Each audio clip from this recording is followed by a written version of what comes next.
Just trying to stay warm. WHO DEY! Oh, just about 85 people who showed up for an early morning beach party. First step in a 1,200-mile journey that'll take them and the jungle down to Miami for the Super Bowl. Strike up the band. There was plenty of insanity here this morning. I mean, shorts? You're not going to Miami? No, I'm not. Just spirit. Gotta get into it. Carl Butler had on his freshly painted shoes. And there was volleyball on black and orange sculpted sand. All of this before the sun came up. Am I correct in assuming that under ordinary circumstances, this is the kind of deviant behavior that would land these people in jail? I think it's probably a pretty good assumption on your part. Yeah, that's probably true. Let's go to Miami! Round them up, head them out, Bengal hide. In cars specially decorated for the occasion. Some more than others. Now, in all fairness, I got to tell you, not all of these cars in the convoy are going to make it all the way down to Miami. Some are going to be peeling off plenty early, like down by the Brent Spence Bridge. Still, those that do make it will be pulling into West Palm Beach about 6 o'clock tomorrow night, in plenty of time to enjoy the sand, the sun, and the Super Bowl. Steve Forrest, News 5. Giving out Clyde Gray. Coming up tonight at 11 on News 5, it was close but no cigar. We'll have a series of reaction reports live from Miami and from here in Cincinnati for Super Bowl 23. See you there. My son Icky got his cousins right here. Across the tri-state, we're turned to cozy jungles.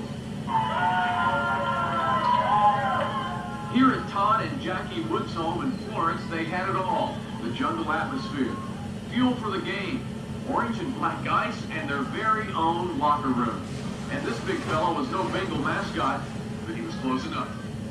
WHO DEY, the Bengals! Bengals! Fantastic. The Bengals are just going to kill them. I just can't wait to see it. And here at the Highland Baptist Church in Fort Thomas, fans listened to a sermon during the halftime break. Many Super Bowl fans ventured to sports bars for the game. The Super Bowl was full of excitement, and you could see it on the fans' faces. After a half, the Bengals were hanging tight with the 49ers. The game was all tied, and the fans watching the game were growing more confident. He's going to get 2 touchdowns. Cris Collinsworth won, and I know the Bengals are going to get it all the way. They were winners all season long, and they're going to get it.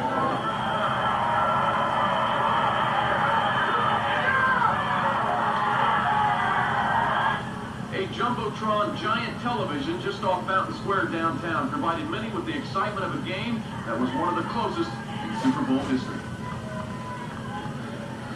Well, even with the loss, it was a super game. Just think, that football game were 1 minute shorter, all of Cincinnati would be dancing the way this place is right now. Well, somebody's got to say it. Wait till next year.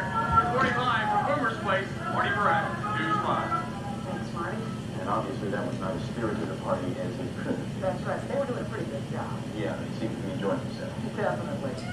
Well, 34 seconds away. It's something that Bengal fans will repeat over and over again. The outcome is not what we wanted, but as News 5's Courtis Fuller tells us, no one in this city would think twice about missing the big game.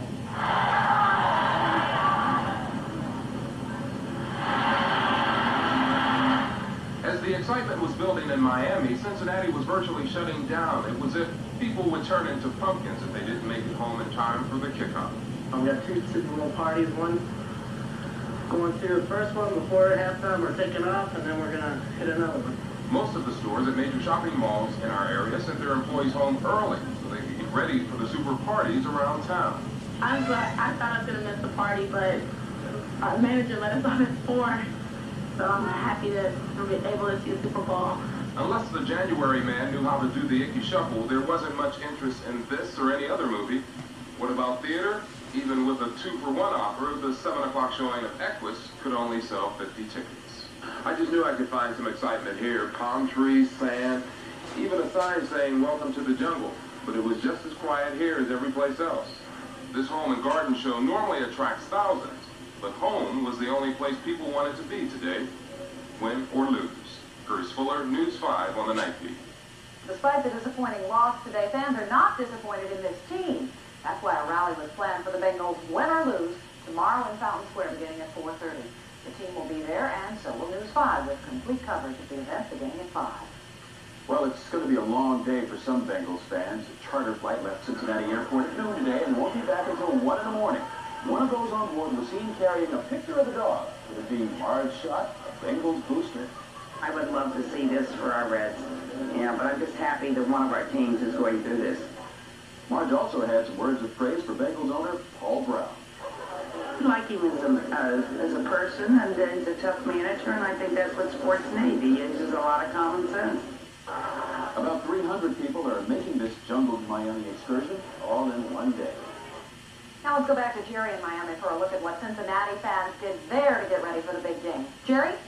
Tori, as you can imagine, Bengal fans couldn't wait to get into this game. After all, it's the cap to what all of us fans have been hoping for all season long, a trip to the Super Bowl. News 5's Jeff Hirsh found himself in the middle of Bengal country at Joe Robbie Stadium, and he shows us what it was like there on game day. The Bengal spirit was never in better and louder voice. Bengal fans were cooking, blowing their horns.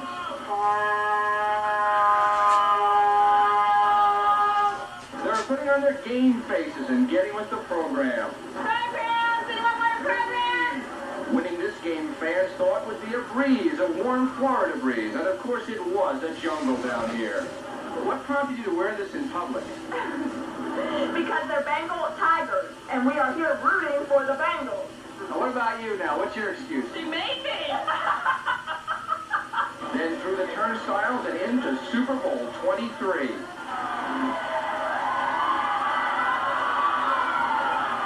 You were in Pontiac. How does that compare to this? There's no comparison. It was mighty cold up there. It's just one big party down here. These seats were Bengal country, but one 49er fan somehow managed to get a ticket here. John DeStefano, Pittsburgh, California. But right now I feel like Bob Uecker. I got a cheap seat. I'm amongst all my pals here. Yeah, right.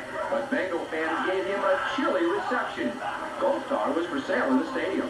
But it didn't take long for Bengal fans' joy and excitement to turn to serious concern when early in the first quarter, Bengals defensive star Tim Crumry was injured and taken off the field. The second half was a roller coaster for fans, emotions rising and falling as it appeared the Bengals would finally pull it out. But it was not to be. How can you complain? I got the second best record in football. The 49ers are the only team that's done better than they have, so how can you complain about that? Hey, they gave us our best shot. The Bengals did their best. It was a good game.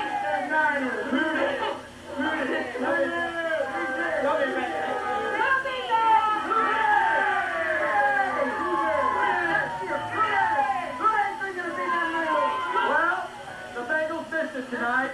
They missed Stanley Wilson, they missed Tim Crumry, and they missed the championship by 34 seconds. But the fans say they will be back.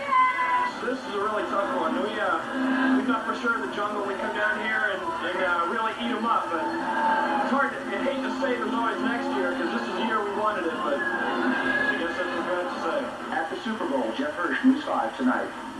Thanks, Jeff. I hope you're getting a flavor of what it was like there. I was there watching the whole game. We were up in the what would in Riverfront Stadium be the Red Seat. You can hardly talk. We spent the whole game screaming. And I got to tell you, it was like being in a Cincinnati community. I mean, the camaraderie among the fans, particularly when Jeff mentioned, like in the third and fourth quarter, when it was a roller coaster, all of a sudden we were winning when Stanley Jennings scored that touchdown. It was like unbelievable. We were really going to be Super Bowl champs.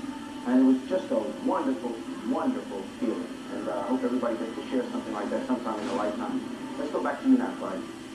All right, Jerry, thanks. By the way, I'm touched by the fact that people seem to be accepting all of this fairly easily. Yeah, very much so. You know, when you go through the last 34 seconds, nobody did anything to be ashamed of that game. It was a great, great effort by people that gave it everything they had. And, you know, if the game was 34 seconds shorter, we would be world champions. I'm glad to hear that. No matter what the outcome, I think it was definitely an experience. Yes, it was. Well, coming next on News 5 tonight, what do fans think of Stanley Wilson's suspension? And we'll show you what it's like. Between the 49ers and the Bengals, but it was a game of high stakes late last night for one Bengal. Stanley Wilson suspended for this game, his third suspension, I should say, for this drug abuse that has plagued his life for so many years. Stanley not allowed to play in today's game. Sam Wyche talked more about after the game, not so much the fact that Stanley couldn't play for NFL drug policy, Sam was more upset about what Stanley was doing to his life. In fact, I got to tell you, Sam was pretty worked up about it. The tragedy with Stanley Wilson is not in a football sense. There's a precious life that was lost last night to something that I heard George Bush say he was going to purge this country of. And I plead with our president to do that. Because Stanley Wilson didn't screw up. The cocaine overtook him. And I don't know what our country is going to hell in a handbasket, and we don't even know it. Joining us live is Bengal Cris Collinsworth. When did the team actually find out about Stanley not being able to play? Last night, it was a pretty tough time for all of us, not because of the football game. This game's important, but let's face it, it's not that important. Stanley Wilson had just told the nation and the world, 130 million people, that he's a drug addict now.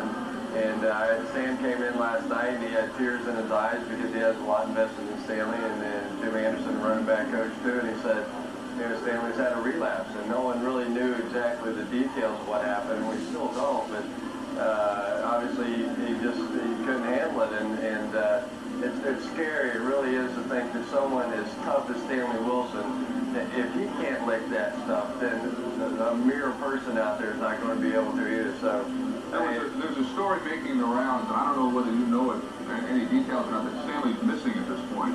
Does the team, the doctors, do they know where Stanley is? Do you know? My understanding was that they brought him back to the hotel after the incident last night, and somehow he went down a fire escape or did something like that. So I don't know that they've seen or heard from him since then. And hopefully Stanley will go out there and take care of himself, because that stuff can cause some pretty weird things to happen to your mind. We just hope he's okay.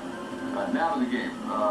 The offense today ran into what I think is probably one of the better defenses you've seen this year. Certainly one of the top 2 or 3 in the league. A lot of trouble, not so much moving the ball, but moving the ball in critical situations. Yeah, we did. Anytime we don't score a touchdown offensively, you know we're going to have problems. But you have to give the San Francisco 49ers credit. They're a great football team. They're a great defense.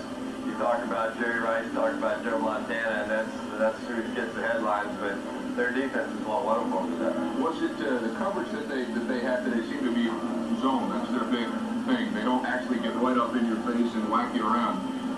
That seemed to be a problem for Boomer today. We had some opportunities to complete some passes down the field. We really did, and just missed on a couple of them. But they made the big plays all day long, and especially that last drive. I mean, that was vintage Joe Montana and Jerry Rice now. You know, I guess they're both in the same category. They're going to have to build a separate shrine for Joe Montana. The Hall of Fame is not going to be enough. I've never seen a guy that absolutely wins every time he's in that situation. It's unbelievable. One personal question. Wait, you shaking my hand here. Okay, now you can. We haven't seen you in your last Bengal game, have we? I hope not. My knee's a little sore right now. I banged up a little bit on that one pass today, but provided that comes back and I'm healthy again, I'd like to come back and play. Of course, Mike Brown has something to say with that. It's my contract there. But hopefully I get to play some more. And you're off to see Tim Crum right now in the hospital? Yeah, we're going to go see Tim. You know, we're all heartbroken over that. Not because he missed the football game, but because we know just how much it means to him. Chris, thank you. You bet, buddy. We'll have more sports coming up on Sports Extra in what will seem like milliseconds. And in less than a millisecond, we'll be back, because right now we're going back to Clyde and Toria. All right, Jerry, thanks a lot. Thanks. We'll be back with a final word in just a moment.